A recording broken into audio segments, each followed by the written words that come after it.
The quiet suburb had never heard a sound like that before. The deep thunder of Harley engines tore through the soft afternoon, echoing against manicured lawns and freshly painted fences. Curtains twitched. Dogs froze mid-bark.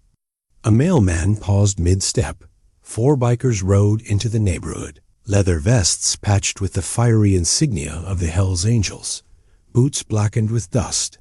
Faces hardened by years of survival dot the peaceful street. Became a trembling heartbeat, but under the weight of all that steel and fire a different sound. Surface dot small, soft, fragile. Sir, will you buy my bike? The engines eased into a low idle dot. At the end of the sidewalk stood a girl 6 years old at most. Thin arms, worn shoes, a faded but carefully cleaned dress. Beside her, a small pink bicycle with a white basket rested as if it, too, knew it was living its last moment. In her hands, a crooked, hand-cut cardboard sign read, "For SALE, the smallest biker rider killed his engine." Tank, Viper, and Mason followed. Ryder stepped off, boots hitting the pavement like muted thunder. He crouched so his face met her trembling gaze.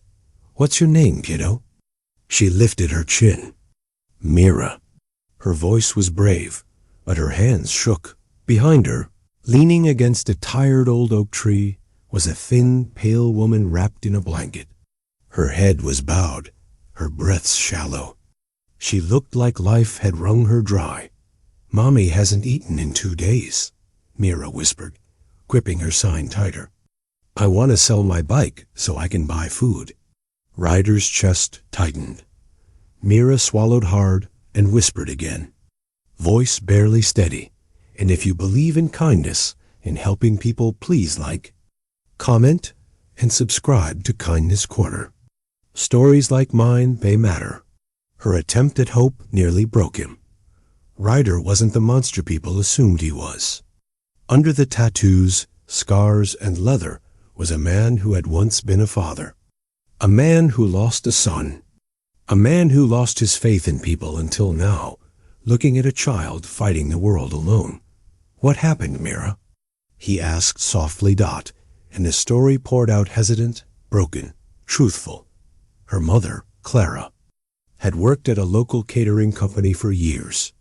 Loyal, hardworking, kind, but the company downsized. And Mr. Hensley, the CEO adored by cameras, fired her with a single cold sentence. "She's replaceable." Those words chained themselves to Clara's life. Bills stacked like mountains. Food vanished. Work became impossible because her body grew weaker by the day. So Mira did what no child should ever have to do. She decided to sell her bicycle. Ryder felt something crawl up his spine. A familiar fury he had buried long ago. Tank whispered behind him, "Brother, you're getting that look." Ryder didn't answer. He took out his wallet, pulled a wad of bills, and placed it in Mira's small, cold hands. "Keep the bike," he said.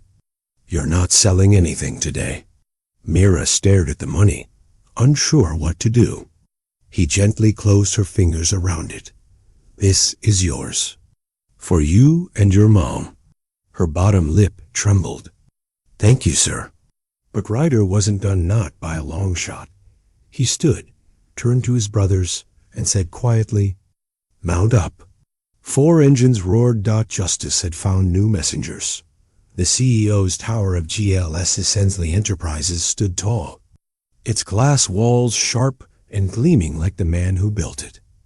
The receptionist froze when 4 massive bikers walked in like a passing storm. "We're here to see Hensley," Ryder said.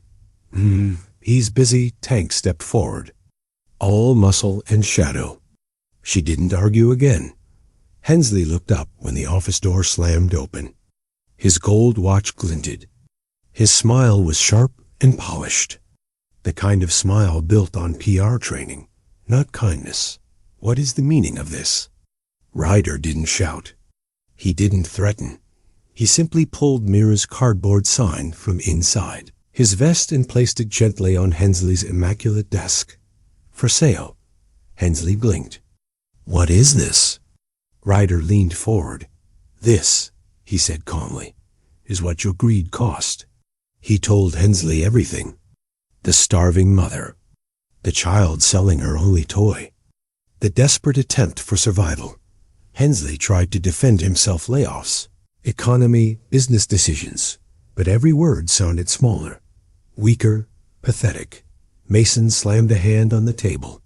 You think firing a woman who begged for her daughter's sake makes you powerful?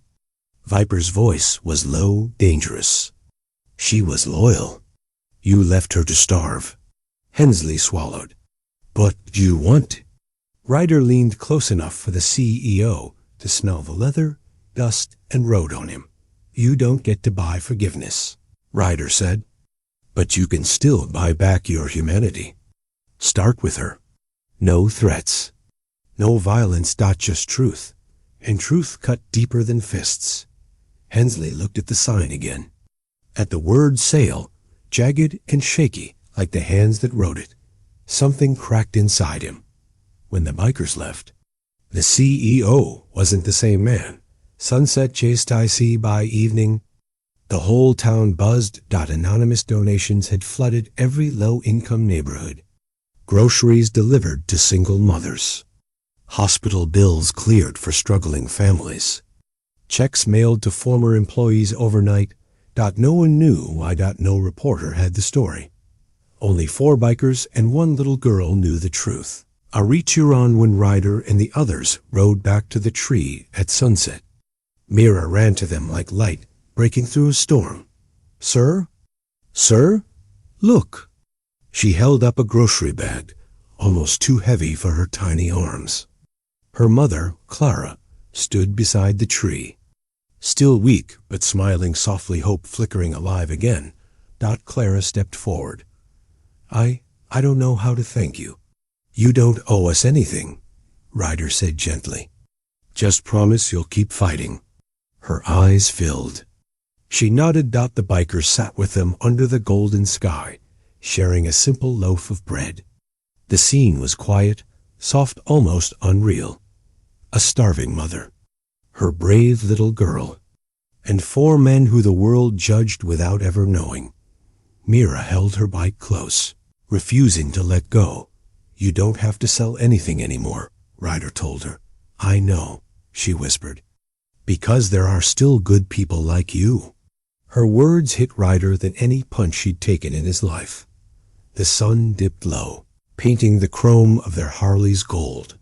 The folded cardboard sign lay in Mira's lap, like a reminder of how close the world came to breaking her. But it didn't, because kindness unexpected. Rough-edged, leather-clad kindness arrived when hope was fading. Ryder stood, placing a gentle hand on Mira's head. Stay strong. Kiddo, I will, she said. He turned, climbed onto his Harley, and the engine thundered back to life.